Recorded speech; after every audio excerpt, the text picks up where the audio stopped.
Hello, I'm former journalist and political campaigner Phil Doherty, and this is Politics Unravelled.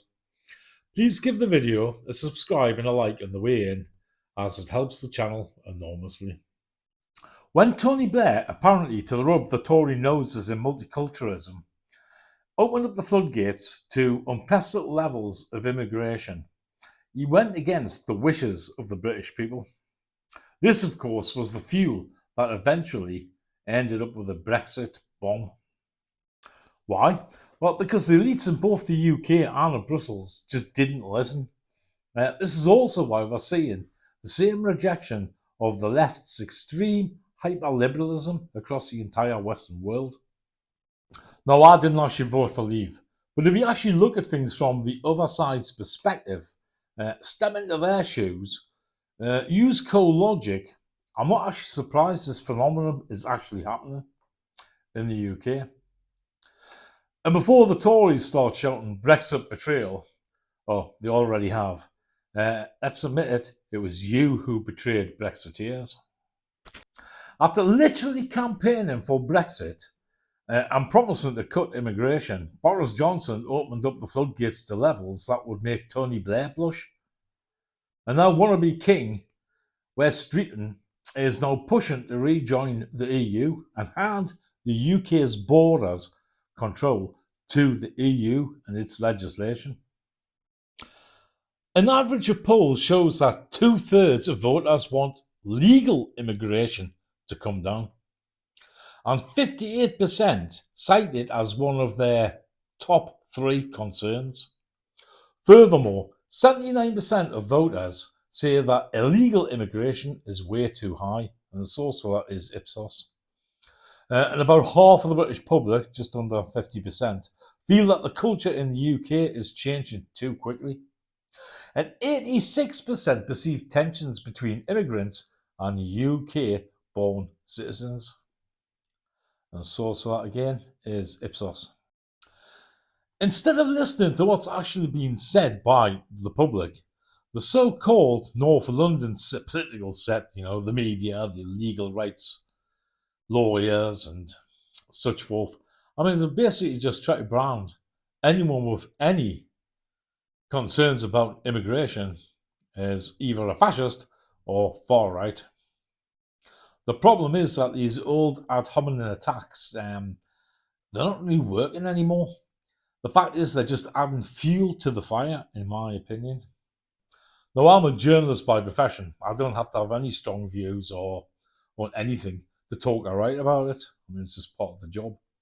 I just have to actually observe what's happening, analyse it, and come to a conclusion whether the party's strategy, whichever party it is a good one or not. So now we've got a little bit of background. Let's analyse why Streeting made this announcement in the first place, but we'll do it from a political perspective. It comes down to who the heck is Streeting actually talking to, which wasn't the average voter. Now, he was actually aiming his EU gun, at Labour Party activists. It was his open salvo in his bid to replace Starmer, who's dead man walking. The average voter isn't going to be voting in any Labour leadership contest, so his speech really wasn't for you or me. But he actually played a sleight of hand. What he said was that Britain should join the EU. He didn't actually say it would join the EU. He basically told his audience what they already believe. In other words, the audience, and a lot of the media as well, heard what they wanted to hear. He also, of course, wants to create a clear conflict with reform by dangling EU carrots to Remain voters.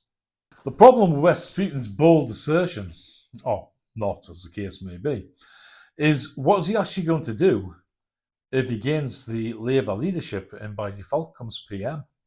The attempts to join the EU without any mandate, there's nothing in the last manifesto about it, that is the metropolitan elites telling the public that your views don't count. That's not going to end well. As I've already mentioned, he hasn't got a present mandate for another EU rep. I mean, no one's going to accept the SNP stunt of a general election being a de facto ref, wasn't it? It was just another pretended ref. It's just not going to work. Now, he could, of course, put it into the next general election Labour Party manifesto. I mean, that's where it should go first. But then that comes back to the central question of who controls our borders and mass immigration. I mean, this is the very thing that is seeing voters reject all traditional parties. You see, that just becomes a circular argument, doesn't it?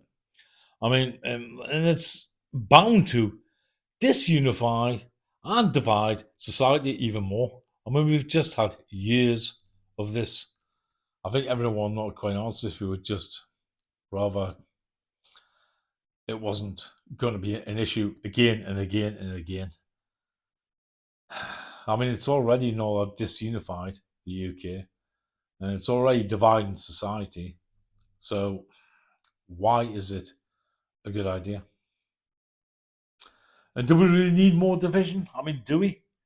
Because I can guarantee you right now that the Brexit side will not accept what, in their eyes, would be a de facto coup by the elites. You see, although rejoining the EU is a vague idea on voters' minds, it doesn't even make the top 4 priorities for the electorate, which, according to YouGov, are the general economy, including paying energy bills, food prices, inflation versus real wages. And then after the economy comes immigration, with illegal and legal levels, and also border security. I mean, after that, it's the NHS and the need to reduce waiting lists, and improve access to GP and other NHS services. After the NHS becomes the priority for voters is defence and security. This is in light, obviously, of Putin's invasion of Ukraine, but also the behaviour of the Trump administration towards allies. I mean, this doesn't feel exactly like a great time for causing further rifts in the UK society by reopening EU old wounds. So-called King of the North, Andy Burnham, of course, has sniffed the wind and rejected Streeting's pro-rejoin stance. Instead, he has, and rightfully in my opinion, argued that the UK will be in a permanent rut if we're just constantly arguing. I actually think this is the more sensible line, personally, but you may have a different opinion. Instead, Burnham says he wants a realignment. And the problem with Streeting's line is the EU has already said the UK will not be able to join, or rejoin in this case, the EU on the favourable terms that it had before Brexit. Now, according to EU negotiators, the UK will have to accept the EU Schengen open borders policy, as well as likely have to join the euro. Well, good luck selling that. And nor is the EU willing to renegotiate Brexit to create a realignment that Burnham seems to want. So, though Burnham's stance is more nuanced than Streeting's, how is he going to achieve it? Because the EU isn't budging. And could Streeting achieve it, rejoining the EU with the contradiction that the public wants immigration down? I very much doubt it. It's more likely that it will just simply give reform more ammunition to lob at Labour. I mean, if I was reform, I would weaponise the whole metropolitan elites, the blob, and the narrative that the Labour Party is, anti-democracy, not listening, and being anti-British and authoritarian. With the present polls where they are and the place immigration holds in voters' priorities, it's a battle that Labour's most likely going to lose. After all, voters aren't Labour activists.